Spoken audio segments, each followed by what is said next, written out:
I would say corporate teaches you structure, but business teaches you survival. If you are able to master both the structure itself and then how to survive in a business, then you will succeed in the business. Reach for growth, reach for more.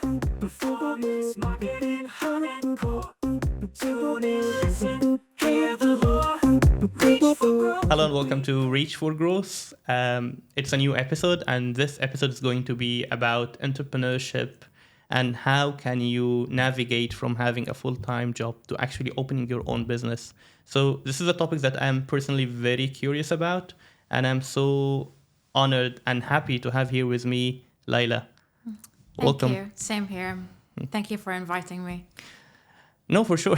So, Layla, I didn't know, I was just telling you this before starting, that I was following you on Instagram without knowing that you are my MBA colleague that started her own business.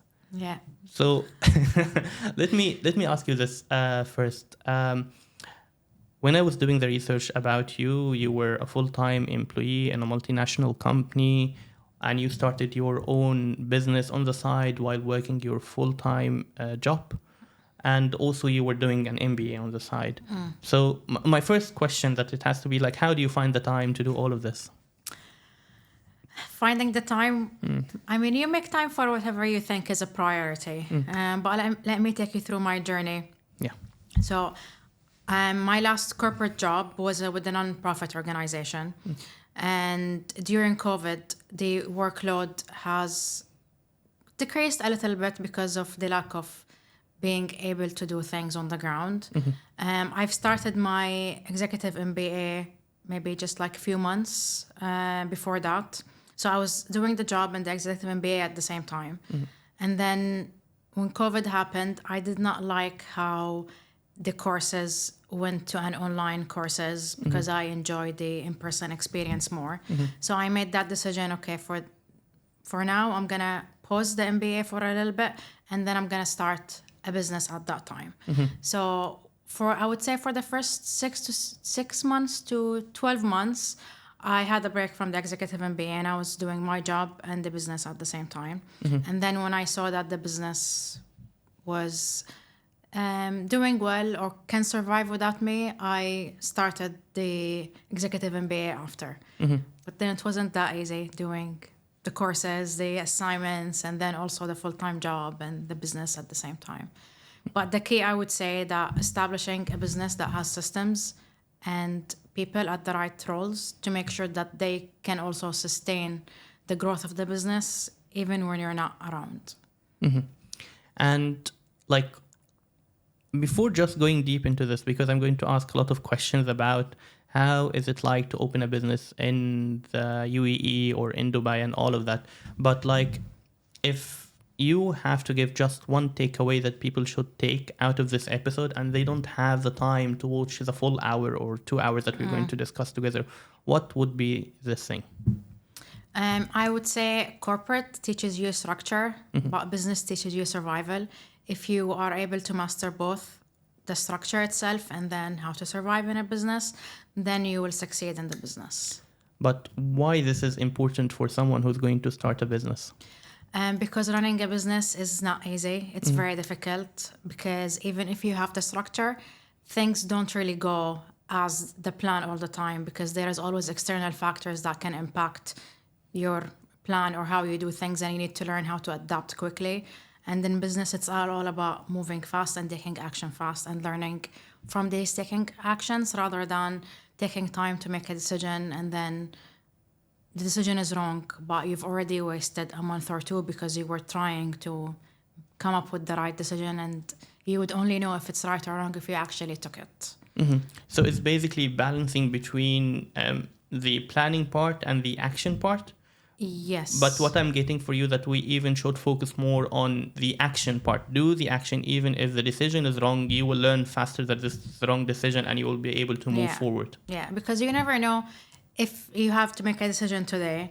You don't know if this decision is going to be right or wrong, unless if you actually take it. And then maybe after 3 days, you're going to realize, okay, actually, this doesn't work out. But you've already gained the learning from it, and then after 3 days, like, okay, now maybe I can try this. Maybe it's also wrong, and then after 3 days, you try something else. But if you try to research and spend so much time, 2 weeks, 3 weeks, 1 month, and then make that decision, and then it's wrong, you've lost 1 month of it.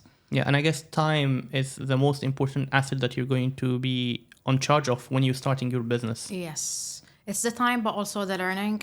And sometimes maybe you've done that decision before and it worked out. It doesn't mean that it's going to work out when you have to do it the next time. So it's just about being more confident and being able to make decisions quicker. But okay, now give me an example out of your maybe Boho Salon business that you had a plan and everything was planned, but then it didn't follow the plan completely and you had to do totally different decisions. Say that again. Yeah, like an actual example Yeah. of when the planning part was done, but it's the reality of the matter Yeah. or the situation was totally different and you needed to adapt and to have a totally Yes. different decision. Yeah, of course. So when I opened the second branch of Boho Salon in Dubai, I opened it after 2.5 years from my first branch. And then, my first branch was in Abu Dhabi, the second was in Dubai. I planned my budget and my timeline in a similar way of how I established Abu Dhabi branch based on the same lessons or experience that I have. But after 1 month of being operational, I realized that the Dubai market is very different than the Abu Dhabi market. Client's expectation is very different. The marketing budget that is required to attract people's attention is much higher than what it is in Abu Dhabi. And then the marketing strategy that is also required in Dubai to compete with the other salons. I really want to understand, how did you come up with Boho positioning in terms of it will be a luxury salon for this target audience? Like, how did you come up with this strategy? Like, not maybe also share the strategy if possible, and most importantly, like the thinking process of how did you reach it? So to me, I always say that if you want to open a business, you need to be the first client in your business. Meaning I would not open a hair salon myself that I wouldn't be a client in. So I had to think of what experience that I would enjoy. And it's going to be the experience that I will be proud about my clients like going through. So I've customized this based on that because I need to be doing these services, right? There are some women that will go open a salon and they maybe do a not a good service or low quality, cheaper prices because they think if the prices are cheap, they can compete easier. But then they wouldn't even go to that salon themselves. They will go to a better salon. And that's a wrong way of doing it. So to me, it was like, okay, I need something that matches who I am and also the service that I like, but also my values. And from there, I've positioned it in the market. And this was your realization from day one of business, or is this something that has been shaped? I would say it was from the beginning. It was also in connection with if I wanted to open a hair salon, how do I want it to be different? So I had to sit with myself and ask myself, what are my values? And let's say sustainability was a very big of it, and then I wanted to have a business that could have an impact on the world, even if it's a small. So I had to think of all these things. Okay, if I wanted to have an impact, this is how I can have an impact. This is the kind of products that I could get. Sustainable products are going to be more expensive, and then if they are more expensive, then I need to charge a specific price that matches the cost of these products. And then slowly with time, the culture became stronger in the way how we were shaping it, because while I was going through business, I've also learned more about who I am as a leader and who I am as a business owner. And I would say it's definitely going to get stronger as well with time. Actually, I believe this is very interesting because the way of you thinking about business, you thought about business as and like maybe a realization of you, or maybe an expectation of you, or a product of you. A business is not something separate as your personality, or at least this is the way that you see business. You didn't think about a business that can bring me, because at the end of the day, the beauty salon business, there is a lot of beauty salons here in Dubai specifically. Like every street you walk by, you'll find maybe 2, 3. But people think about it as a cash cow business or cash generating business, not necessarily something that we can build a culture around, and can we build sustainability or values around. But I believe what you did really good that you think about it as part of your personality. You didn't think about it as business, as pure numbers, and like, here is my 5 years in terms of forecast. This is how much revenue I'm going to make, and all of that. Yeah. So there are a lot of people that will open a business and they just think, okay, I'm going to open a business to make money. Eventually, that's not sustainable. It's hard for them to stay in the game for a very long time. Because when things get hard, or there is no money, or like it's a quiet time, they're not going to be motivated, because all what they're thinking of is the money, the money, the money. But when you start a business with a purpose and you have a why behind it, the money is going to come, and the money is the byproduct. Of course, you need to look at the numbers, but you need to always remember what's your why, and why did you even open this business?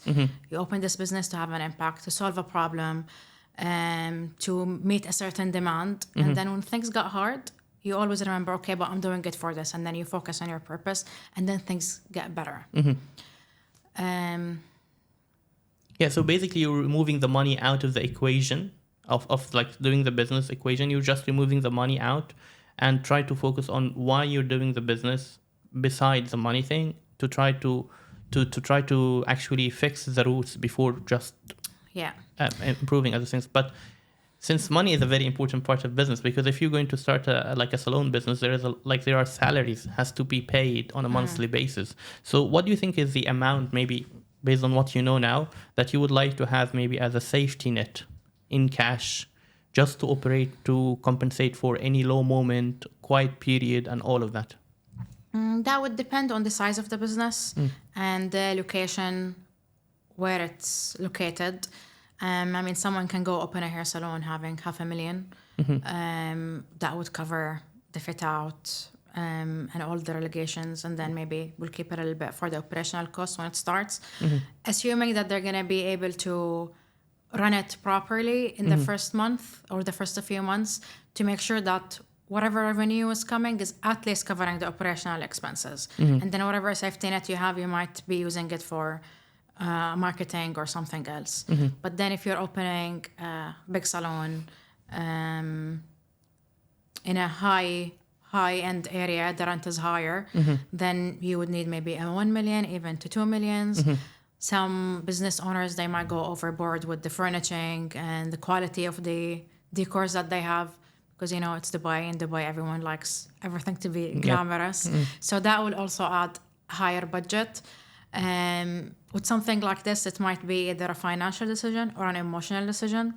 There is no right or wrong, as long as there's a business plan where you know that they're going to make up your money at the end, you know? Yeah, but like, what is the Layla formula here? So is it maybe 6 months of your salary, 6 months of employee salary plus 50% of that into marketing, or maybe 100% of that into marketing? Because I understand that you know exactly what to do, because you have an idea about the numbers. It's like 500 or 1 million, and it's based on other variables such as location and all of that. But like, we can think about it in a simpler formula if we considered, like, for example, the big cost elements. Yeah, so I would say 6 months, the employee's salaries needs to be saved up. And rent, owning, what would you think about that? I would say from my experience and how I do it, it doesn't have to be that it's the right way. But when you start there, you should be able to bring in revenue that would cover the rent and all of the other expenses. The highest cost is the employees' salaries.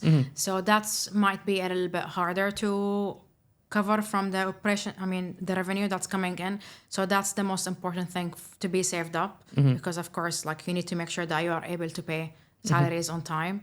And then the other things can be covered from the revenue that's coming in. And how do you think about employees' salary? Is it all fixed amount, or maybe they have also bonuses based on? So is it a lot of, on the beauty business, a lot of them, they give only percentages. That's what I knew after research, that they will get, say, for example, the person or the employee will get 40% of each order he's going to make, or of each client he's going to serve. So is this way makes the cost of the business low? And I guess you have a different approach to that. The salons in UAE, they work differently based on, I would say, the background of the owners or the background of the clients. So there are salons that have fixed salaries, and you have salons that are operating on commission only, and you have salons that work on both. Most of the time it will still be both, because then usually it's the senior staff or the hairdressers that are working on a commission only structure, but then the assistants and all the junior staff, the beauticians, the nail technicians, they would be working on a salary plus commission. Giving them the commission is important because then they have more ownership and they know that they can make more money if they provide a good service. The clients keep coming back to them, and then if they hit a certain number every month, they know they could take more money, and then the more money they make, the more money the business make. Now, there's always a debate which salons makes much more money. Is it the commission only or is it the salaried? It really depends on how the salaries were structured in every salon. Some salon owners, they prefer if it's a commission only, then that's better, because then the stylist they will have to bring the clients. The business doesn't really need to spend on marketing, because these stylists, they're not going to get paid if they don't have clients. So they will usually be putting the effort to make sure that they have the money, and the salon will be making money. Usually stylists that would accept this will be the stylists that have been in UAE for like more than 2 years, and they know that they have the clients, they have a safety net, and they are more confident. But usually if someone is new from outside the country and they're still building themselves, they would need the security. So you need to give them a basic plus commission. And so, and what do you think? So, because which one a business should follow, if like, or maybe if you are starting from zero again, which approach would you take? It would really depends on the stylist that I'm hiring. So in my experience, because I'm not from the hair industry, I never started with clients myself. Sometimes the business owner will be a hairdresser, so then they've worked in UAE for a long time and they start with the client, so their start is very different than my start. And then when I've hired stylists, most of them were new with no clients. So basically, I wouldn't be able to put them in a commission-only structure. They have to be working on a side to make sure that they have an income. And then after 2 years, we can relook at the contracts, what's comfortable for them, what works for the business, and then we can change it. So I would say every person needs to look at also like who are they starting the business with, and then build the structure around it. And also based on like the competitive advantage that you have, like if you come from the industry or you come, as you mentioned, from outside the industry, then your game plan has to be completely different than if you are someone who already knows the industry and all of that. No, it makes sense. But now, if besides the cost, like if you are really starting the business from scratch now, based on what you know for the past 4 or 5 years, what one thing that definitely you are going to do differently than what you did? Some people might think, no, I would invest in marketing 100% from day one. Some people will say exactly the opposite. I won't invest in marketing 100% from day one. Some people will say, maybe I will go with a different location. Maybe I will choose a cheaper or more expensive location. But it will be only about things that are so strategic, and it has a lot of consequences after it has been decided. So I would say with my Abu Dhabi branch, the first thing I would do differently is to educate myself how different it is to be leading a team in corporate and how to be leading a team in a small business or like a service business. But if I look at starting Dubai branch, I will definitely invest differently in marketing. I mean, I invested from the beginning in marketing, but I mean, if I didn't invest that way, I wouldn't know what works and what doesn't work, right? But knowing what I know now, my strategy would be different. How so? Because in the beginning, I've hired a PR agency that was helping me with PR and events for 6 months, and that came at a cost. But then they weren't really reaching the right clients for me. Yes, they gave us some publicity, some articles being published, which is good. It's an exposure at the end. It's definitely needed. And at the same time, other than that, I was running ads through Instagram, just boosting them. After that, I've tried I've removed the agency and I've hired someone to do for me the ads from the Meta, from the back end, and with connecting it to the pixel of our Salon system, so we actually can monitor the returns exactly. And that was much better. So I feel like if I started with that when I started, I would be completely in a different place now. Yeah, that's very interesting because the ads part is mainly my expertise. So we can talk a little bit about that. So yeah, so basically what you're trying to say is if you put like performance marketing or the ads side of business as an element of the launch from day one, it will impact you. So basically the impact that you see from ads was not only in terms of the number of sales that you see on Meta, but also on your back end. Yes. On Yeah, because we can measure if a client booked from those ads, how much did they spend on their first appointment. But of course, then the return of investment is not only what they spent that time, because they're going to be coming for the second and the third and the fourth appointment. And if you're really providing, and the good thing about your business that you have built a brand that is known of being luxury or providing quality service in the market with quality products, sustainable products, and all of that. It's only like the job of acquisition or paid ad is much easier because if you're providing a good service, then you're just going to acquire the customer once, and the customer will keep coming. Yeah, exactly. Yeah, there are a lot of salons that they think they have a marketing issue because they don't have new clients coming in. But usually it's not really a marketing issue. It's a operation or performance issue. Because if you are providing good services and the customer service is really high, your existing clients are actually going to promote you for other clients. And then when you have the right marketing strategy, it's going to boost your sales more. But then if you don't have the right service and then you are just spending money on marketing, you're not going to be able to retain the clients. No, this is so powerful, and I'm really glad that you mentioned this because think about it, like how many customers really do you need to acquire in order to be profitable? Is it really need to be like in terms of thousands or 10,000? Not really. Maybe you need much less than that, but you need to provide good service so those people are keep coming up. If those people are not coming up and you just keep to try to put more budget into ads or into marketing in order to keep bringing people in, this is actually not a proper way to do a business because your business is bleeding. Yes, exactly. Yeah. It's all about retention. Yes. So, okay, now we have some thoughts about what we are going to do differently if you're going to start from scratch, looking into marketing. And I guess the point here is that you got more involved into marketing instead of just relying or outsource it completely to an agency. Once you hired, and this is what I'm getting from your journey, that once you hired this person for paid ads, you start getting more involved, asking questions, meeting him more regularly than just giving it 100% to an agency. Is this true? Yes and no. So I've hired a freelancer. I mean, it's still not someone that works full time with me. It's a she, not a he. Okay. Okay. But yes, I mean, I'm always involved in, I wouldn't say leading, but sharing what my thoughts are, where do I want to position the brand here and there, right?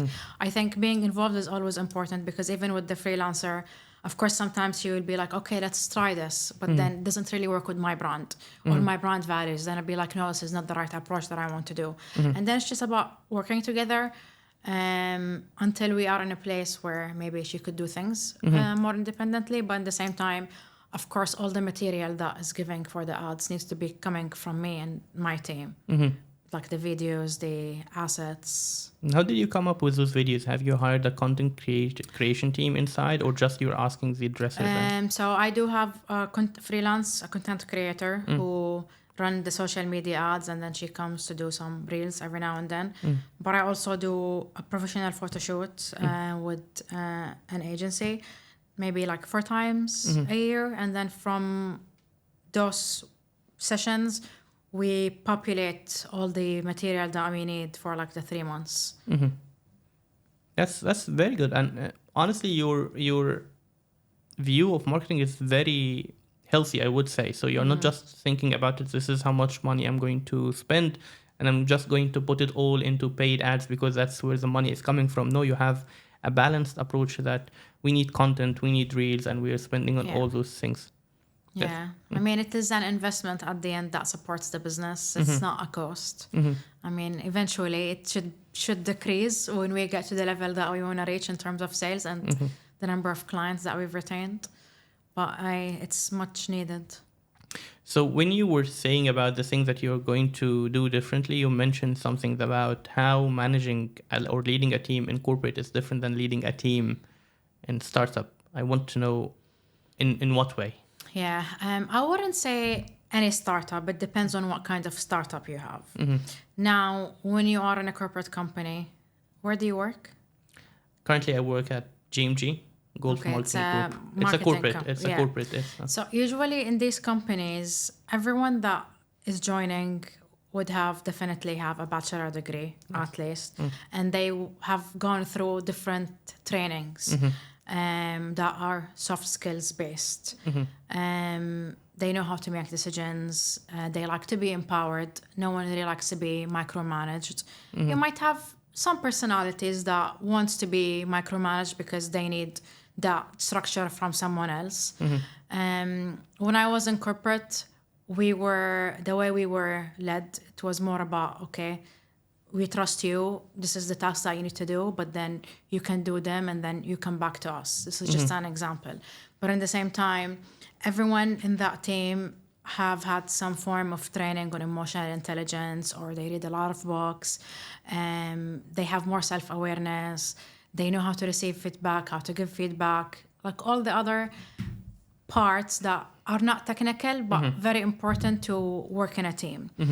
If you open a hair salon, especially in UAE, you have a team that's very diverse in terms of nationalities and backgrounds. And most of them have never gone through similar trainings to what people in corporate go through. So then the conversations, or how the conversation needs to be dealt with, is very different. So I can't, for example, go and empower them and tell them, no, it's okay, you make your own decision, because they've never been in a situation where they can make their own decisions, and they don't know how to come up with the right decision, and they're actually scared from making the wrong decisions. So then it's about teaching them, okay, how to make better decisions, and what kind of formulas can you use, what can you go back to your manager to ask, and what you can't go back to your manager, how to solve problems when there's a problem by yourself, or do you always go expecting someone to solve it for you. Of course, like, these are all skills that any employee need, but I feel like in corporate there is so much focus on them. But in the salons, most of the salons, it's okay. They open the salon and then, it's just about the money. It's not just about the money. It's about leadership. It's about creating systems. But then when you hire someone from somewhere else and they've never had a system, they've never had any training in the soft skills or the emotional intelligence, they're not even aware about what their strengths are, what their weaknesses are, it's very different. So you can't go and you've been like, okay, I've been successful leading a team of 70 employees, and then I'm just going to go and lead this team exactly the same. It's different. So, okay, allow me to be the devil advocate here for a moment. So will you hire a manager from day one if you're starting from scratch, like a manager for the team, or would you maybe postpone it till a certain milestone achieved? That depends on how much time you have in your hand. Do you still have your corporate job or not? Do you know the manager the right way or not? Do they have the experience? Then you analyze after this. But the biggest mistake that people would do, I would say that they will take a hairdresser who has been established as a hairdresser and they put her as a manager without any management training. And then that might actually harm the business more than being beneficial for it. True. And this is not even only for hairdresser, because think about it, if you're really good in something and you're becoming senior now, this doesn't mean that the next evolution for you is to become a manager. Be a manager is totally different skill set. And maybe a great manager can be someone who's really good in working with people, but not as good technically, and I don't require him to be good technically, but at least he know how to think of the team and make the team think as one unit and to achieve things and building systems and all of that. Now, you talked a lot about building systems. What kind of systems that you're thinking of when we're talking about salon business or a beauty business? So I would say, I mean, yes, we do have the CRM system, which is the system that we have our, not just our client database, but all the appointments, the sales, the employees' performance, and that gives us the data that we can make decisions on.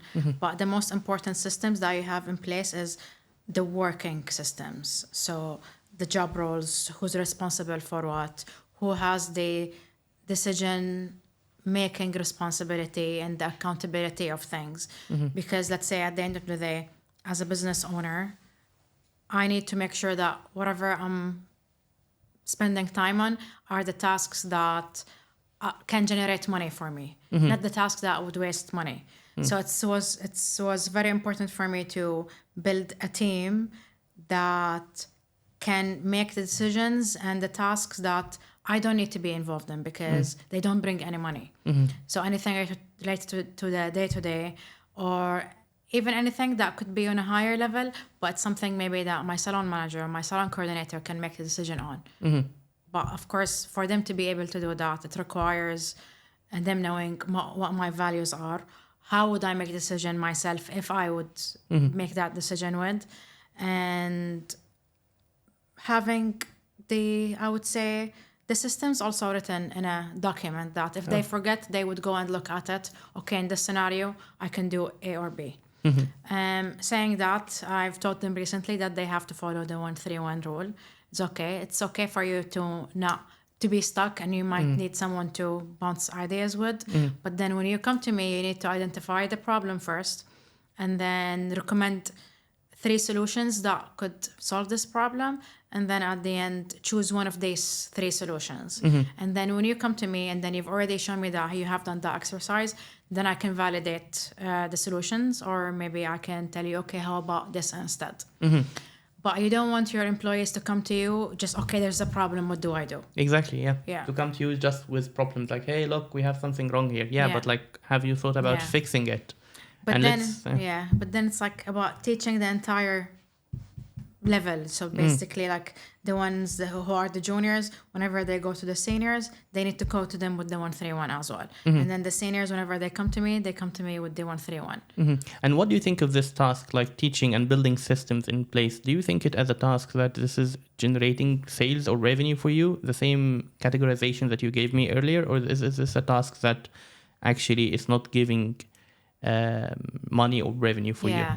So when you are at the start of, maybe I would say, the first 1 to 3 years of the business, your job would be to create these systems. And then when you create these systems, your time is going to be free to focus on other tasks that would generate you money.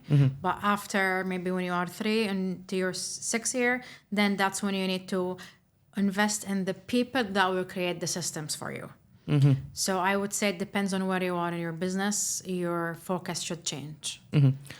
Okay, so, and actually this makes sense. So let's have maybe a different discussion right now. Let me tell you, like, I'm thinking to have a hair salon business, but for men, but not for women. But I want to have your recommendation, your consulting. How would you advise me to go through it? I will ask you first, why do you want to open a barber? Because I want to have the freedom of having a fixed amount of money received every single month. Doesn't matter if it's small or big, but like some amount of money that makes me not relying on my full-time salary. Okay. And then if that's your reason, does it have to be a barber? Yeah, I'm a little bit passionate about it. I think Okay. it's and a business that it's a little bit outside of my area of expertise, but this is something that excites me. But also I think that there is unattended demand when it comes to, because it's different kind. We here in the UAE, we have a lot of different demographics, and every demographics have different needs when it comes to their look and their hair needs and all of that. Yeah. So opening a barber or a hair salon is always a good idea because everyone, it's a service that people are always going to need, right? And then it all depends on where are you going to open it, and just making sure that you're going to do it 10 times better than everyone else that's there. Some people might be like, oh, why should you open a barber? Because there are so many barbers. It doesn't matter. Yes, there are so many barbers, but they're not at the right quality. So you just need to make sure that whatever you open provides something better than what's available in the market. Then I'll ask you, what's your budget? Okay, so let me walk you through my thought process, because I had a different thought process before following you on Instagram. Because I was thinking about, like, it doesn't have to be something luxury. I would think to be something that gives a good service, but while being affordable. And this means that I don't need to be on a very expensive location or hire expensive staff, but it has to be skilled, and they have to be with a certain kind of culture and background. This is what I was thinking. But honestly, when I watched your Instagram reel, the one that you go, the breakdown of the cost of opening a barbershop, I thought, like, maybe I need to think about this differently. Yeah. So there is no right and wrong, right? It all depends on what aligns with you as well. So if you find a very key location somewhere and then you're like, you know what, I want to open a barber here, you could cater the prices based on who's living in that area. And then it's going to be suitable also for your rent, and then the staff that are going to be living around that area, right? But then at the same time, do you know about the concept blue ocean and red ocean? A little bit, but you can walk me through again. Yeah, I think we took it in our executive MBA. So with the red ocean, it's like you're competing against many people that have the exact same services. So like you are a barber, you go open a barber, you're competing against all these barbers. It's red ocean because it's just blood everywhere and a lot of sharks everywhere. You are more in that when you're competing for the price. Because then if you have 10 barbers around you and your strategy is to be affordable, then all these 10 barbers around you, they all have the same strategy. So it's so much harder to compete per price, because then you're just going to be attracting the people that want the cheapest thing and the cheapest thing and the cheapest thing.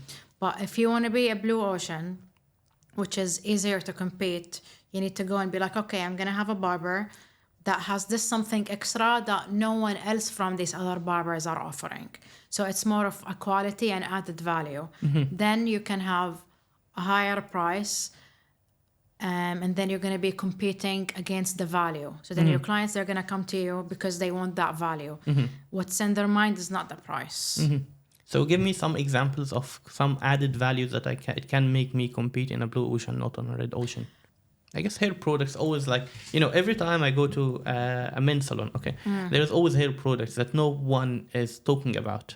You will find it there on the shelf, put it there, different products, one for hair, one for beard, one for skin, but no one is talking about it. So it keeps me thinking, like, why they keep putting it there, because I guess maybe it was kind of an owner idea or the brand idea, or maybe a kind of partnership, but there is no actual force of business that driving this product or telling you, like, hey, look, I'm using this product, or even the barber to tell you, I'm using this, not that, and why I'm using this and why I'm not doing that. Yeah, so that's an educational element. So your barber's job is not just to cut your hair. Your barber's job should be to first tell you whatever haircut that you want, is it suitable for your face shape and your head shape? And then on that, they need to advise you on what kind of hair products you use at home or not. And from all the products that I hear men use in this region, I could tell the barbers are not really educating them, because most men are actually using harsh products from the supermarket that actually has bad chemicals, and they just dry the scalp more. And they think that they have dandruff when they don't have dandruff. They have dry scalp from these shampoos that they're using, right? So the barbers should focus more on the education element and actually sell the high quality shampoos.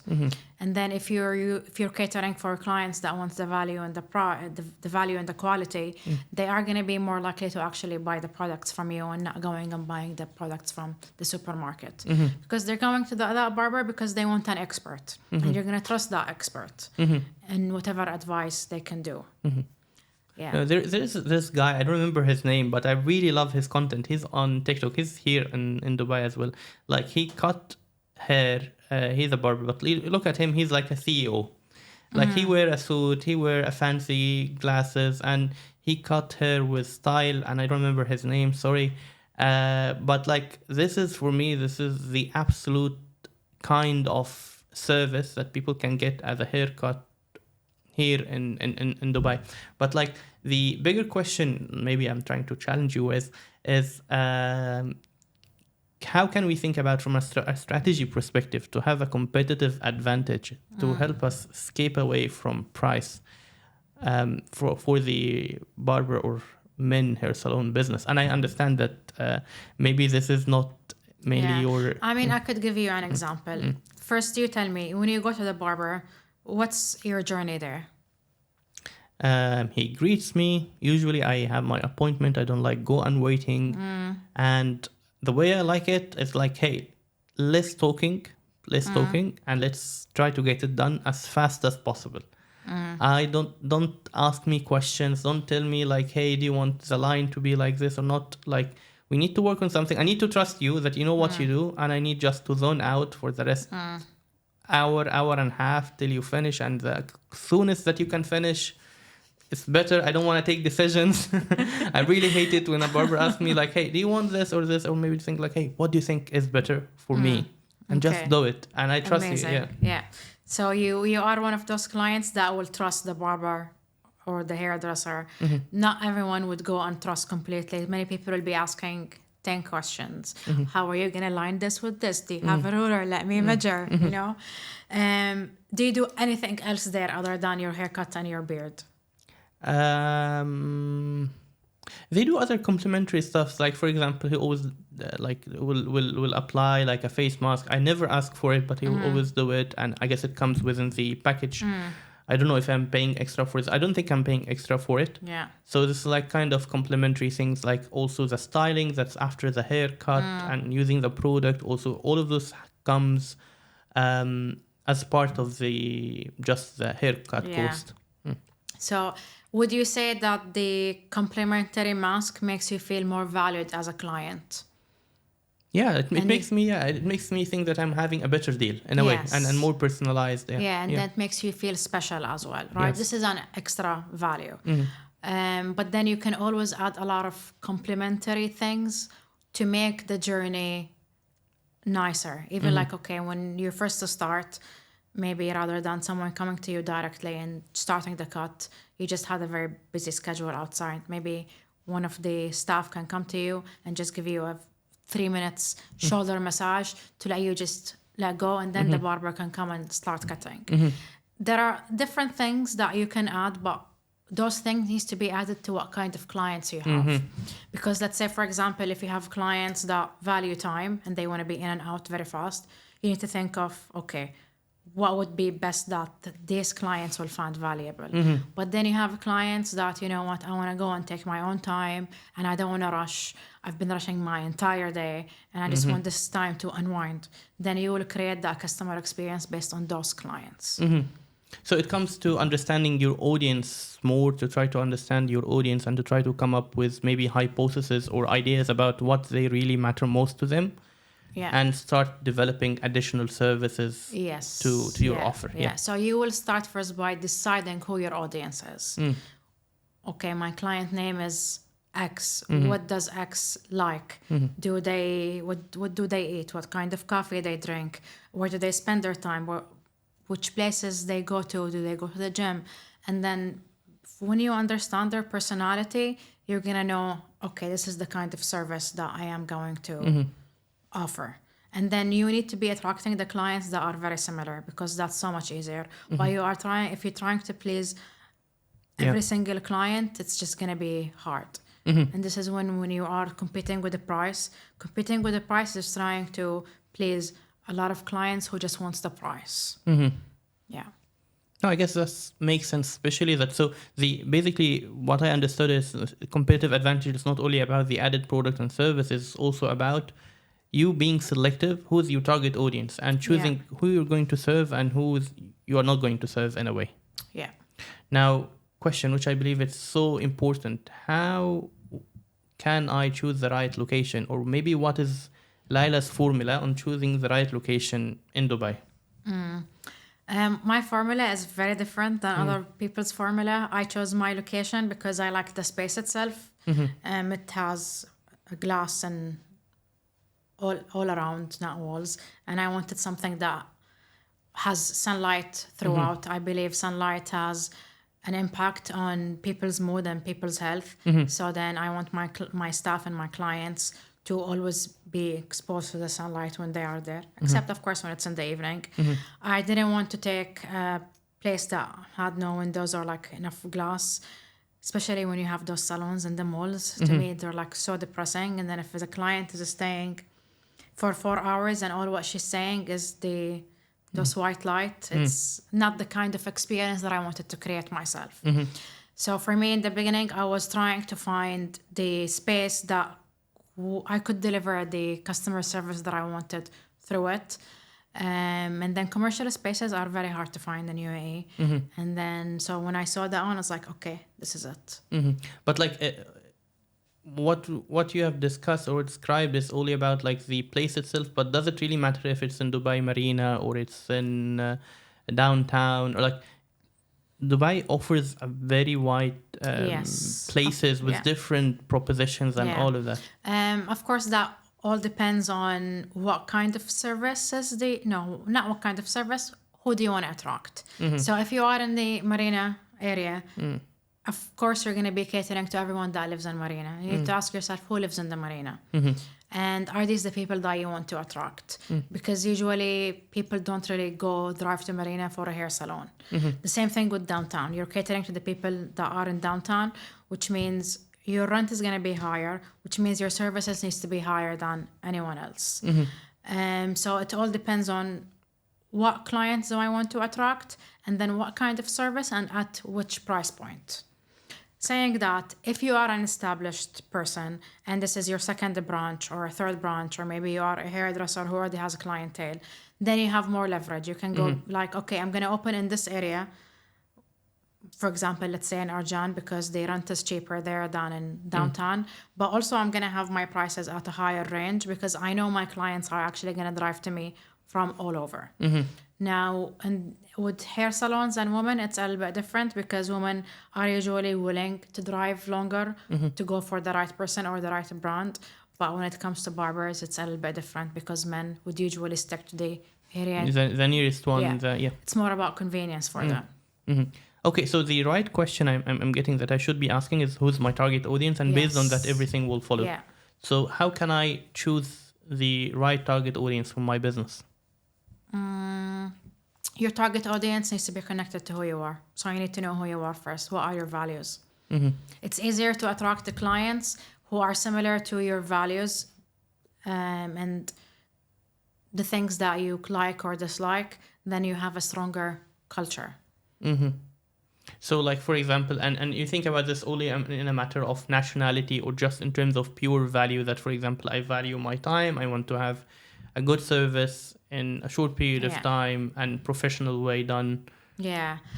So that also depends on who the business leader is. There are business owners that when they open, they cater for one nationality because this is how they do things. This is what they value. They value, okay, I am from this country and I want to deliver high quality services for people from my country. And then you can see in their culture, you can tell that this is a one nationality salon. It works for them. That's okay. For me, when I wanted to open, because I value diversity a lot, from when I was a child, I was always drawn to know people from different backgrounds and see how they think and how they could approach things differently. So when I opened the business, I based it based on what I value. Do I value sustainability? I value transparency. I value diversity. And then I've attracted clients from different nationalities who are drawn to the same values. So then when they come to us for our values, not because we are from one nationality. No, makes sense. And how can I evaluate the work that I'm doing with the value thing is on the right track or not? Like, for example, if I said that I value like, as you like, to be diverse, to be inclusive, to all of those kind, like, let's say 3 values, and I set it down. is there a right or wrong answer here, or anything can work if it's authentic enough? I don't think there is right or wrong. Anything can work as long as you are being authentic. But then you just need to make sure that, okay, these are my values. Your team needs to be aligned with you because they are going to be the people who are breathing these values in the salon. And then after that, the messaging and the way you communicate in the salon or in media needs to be all consistent. Because like you can have a value that you're operating from, but no one knows about it. Then it's not going to have the impact. True. So basically, I guess the unique thing that you basically did, and you trying to educate me right now, is you build a brand from day one. You don't build you don't open a salon, you don't open a store, or you don't open just a barber salon. You create a brand from day one, and this will attract the right customers, and this will attract the. You know, they say culture eats strategy for dinner, breakfast, and lunch. Because yes, you can open a business and you have the right strategy, but that's not going to be sustainable because then there are 10 other barbers that have also strategy. What's going to make you different is your culture. And the culture is all about the values itself. Okay, now when it comes to the budget, how much money should I have for opening such a business? For a barber, Yeah. I would say always keep at least $500,000 with you as a safety net. But for a barber, I don't think you would need to consume it all. Do you think having like a barber shop is totally different than having a hair salon business? In a way, yes. But of course, it will still have the same. I mean, at the front, it's different. But on the inside, it's the same because then it's all about leading, building a culture, building a brand, creating systems. It's just that the clients' habits and expectations are very different. Women are very different than men. So then the way you build the culture, the way you position yourself might be different. You think I have a little bit different view because I think at the end of the day, like both men and women, they need to have maybe a haircut, or at least deep down they want to feel that they look good. Yeah. We're going to have a haircut. Maybe I'm going to pay X amount of money to just have haircut and beard. Women can go do some hair treatment and all of that. But I like from a business perspective, I think as an outsider, as they are very close to each other. They are not as that you can have a very high success opening a men barbershop business if you manage to open for women, or the other way around. Yeah. That's true. I agree with you. Yeah. But in terms of, okay, so now I have the $500,000 and I'm planning to spend it. What kind of traps should I avoid of opening while I'm opening the business? Choosing the right contractor that makes everything in the beginning the right thing. And of course, with the contractor, it's better to choose someone that has an experience before building barbers and salons and have connections and knows how to move the approvals and the inspections with all the entities that are involved in the process. You need to choose, do I want to pay less for a longer time of fit out, or do you want to pay more for a shorter time? Well, what do you mean longer time and shorter time? So sometimes some contractors, they will tell you, okay, I will charge you this, but I would need 3 months. But then another contractor might come to you and tell you, I'm going to charge you double, but I can finish in 1 month, for example. I mean, some people would say, oh, I finished my fit out in 1 month. I don't think that's can happen. I think it needs 4-6 months, sometimes even to 1 year. Because it takes time, but also sometimes there are external factors that has nothing to do to you and nothing to do with the contractor that might happen that you didn't not budget for, or it wasn't in your timeline. And then when your fit out is almost done, you will be like, okay, now I need to hire the team. And then you need to decide, do I want to start hiring people and letting people resign from their jobs? And then the fit out suddenly takes longer than expected. And then your team is waiting, but you're not operational. So then I would always advise, don't hire until you know you have received from the contractor the key.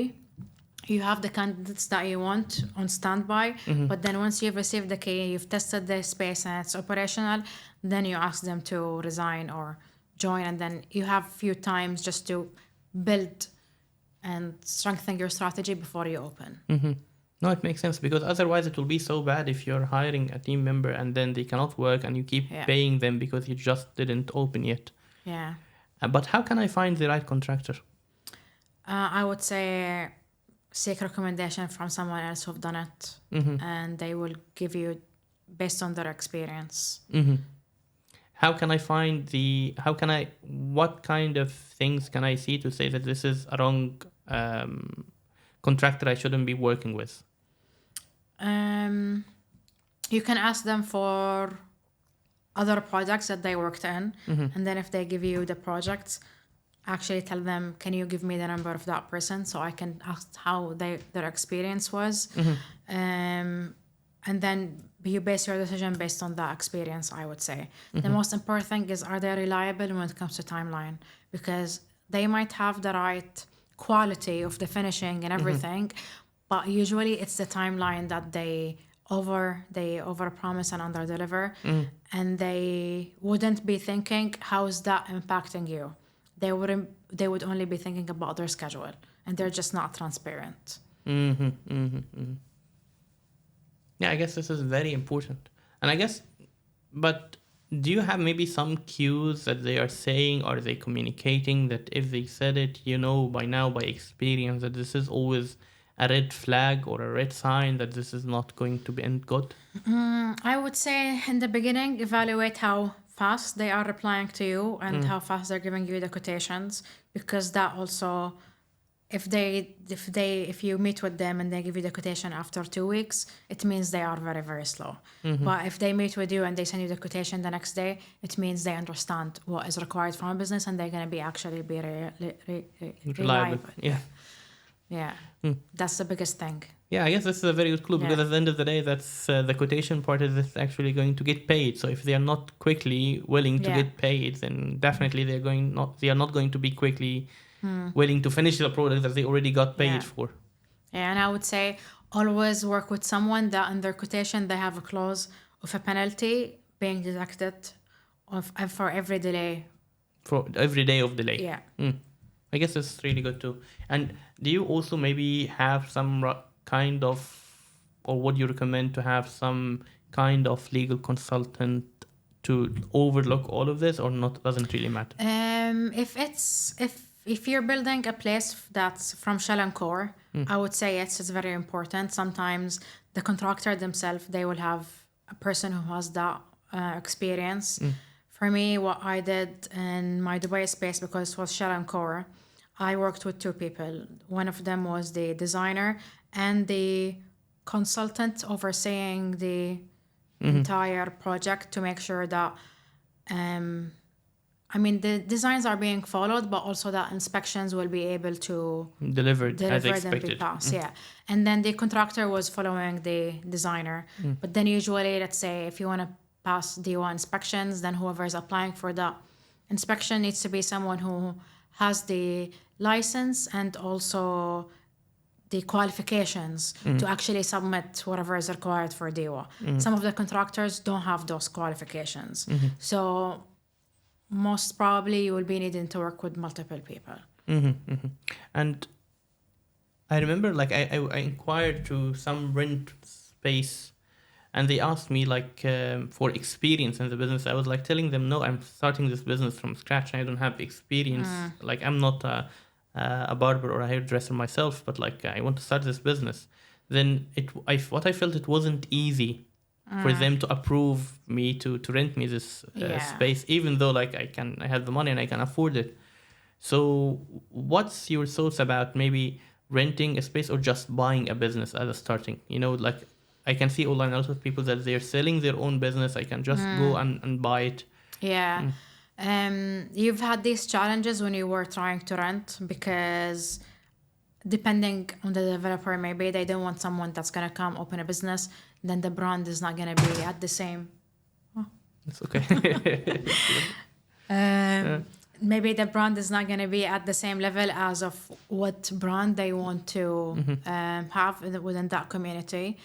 But also maybe they didn't want someone who's going to open a business and then after 1 year you can't pay rent or you can't cover expenses, right?